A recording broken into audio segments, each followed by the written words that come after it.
So my topic is on assimilation and acceptance in America. And I came to this topic by watching the Stimulus Source video on the Estonian Song and Dance Celebration, which is in honor of their independence from Russia.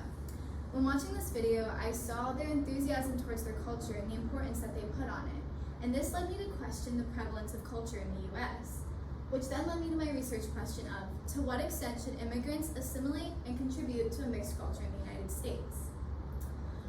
But to understand this topic, there are some subtopics and perspectives that also need to be addressed. First being the already established concepts of assimilation. The second being immigration impacts in the United States. The third being the overall American view of assimilation. And the fourth being the overall immigrant view. And after analyzing these subtopics myself, I came to a conclusion of balance.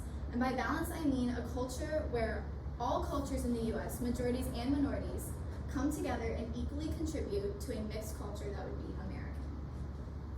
A definition of assimilation by sociologists Robert Park and Ernest Burgess states how assimilation is a process of fusion where people and groups come together and share their unique cultural characteristics and are incorporated in a common life, cultural life, which in this case would be American. And I felt that this definition did a good job of explaining that balance that is needed to be achieved. First thing we need to look at is the two extreme viewpoints of assimilation. The first being complete integration. And this is the idea that immigrants would be coming into the United States and immediately assimilating into the majority culture. The second viewpoint, or opposing view, would be full cultural retention. And this is the idea that all cultures in the US would keep 100% of their cultural characteristics. The problems with these are that the first creates too much conformity and is very unequal and forceful, whereas the second creates too much division and a lack of unity and cooperation. Something else that needs to be understood about assimilation is that it's a natural, fluid process. It has many dimensions and is very unpredictable. And so those extreme opposing views that are very concrete and black and white do not apply to what assimilation should be. But even with the variability and inevitability of assimilation, sociologists Richard Alba and Victor Nee point out how important it is that we properly understand assimilation and how the process really works. So something we need to look at too is how assimilation and culture is currently viewed in the US versus how it should be and how it should be modeled. Currently, the term melting pot is a common term used to describe American culture. I'm sure we've all heard it before. I'm sure we've all probably even used the term ourselves. And this is the idea that ingredients or cultures would come together and mix to create one homogeneous mixture or flavor of culture. Unfortunately, this metaphor falls more along the lines of that complete integration idea, which is not ideal. Rather, America should be a salad bowl. And this is the idea that these ingredients or cultures are coming together and mixing, yet still retaining some unique individual flavor, just complementing the others in the mix. And this would fall more along the lines of that balance that I'm arguing for. Next, we're going to look at immigration impacts in the US. Two key points being ethnic communities and American identification.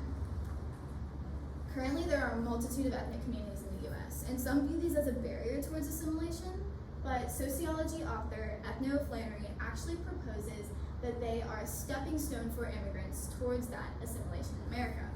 And the reasons for this is because they tend to create familiar environments for immigrants, which leads to them being more comfortable and willing to assimilate and accept other cultures in the US and therefore share some of their own characteristics. And this helps towards that balance that is needed. The second thing to bring up is American identification. Because currently in the US, there are many Americans who see themselves as hybrid or hyphenated Americans. This would be like calling oneself African American or Italian American or Irish American.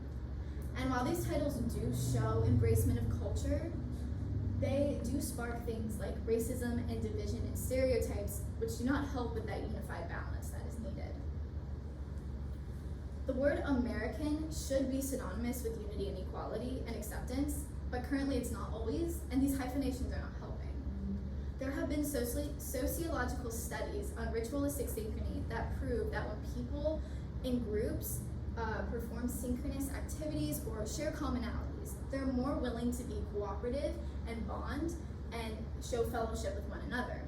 Therefore, if cultures in the US were equally mixing to create this equal culture, then calling oneself American would boost that fellowship in the US and show that Americans live by the values of acceptance and equality. Now looking at the American view, which tends to fall along the lines of that complete integration. Americans commonly misunderstand assimilation and believe that immigrants should be coming in and accepting the majority culture. So political science professor Peter Scarry points out these 3 precepts that Americans commonly believe immigrants should follow. The first being to adopt the English language, the second being to live by the Protestant work ethic, and the third being to have American pride. But these are unrealistic expectations, being that assimilation, once again, is a fluid, natural process that's unpredictable. So having these set in stone, black and white rules does not work. Finally, we're going to look at the immigrant view, which tends to fall more along the lines of the other extreme of cultural retention.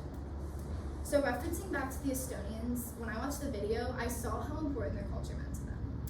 And that makes sense why it's so hard for people to give that part up in their life. And there are many reasons for these reluctances with immigrants.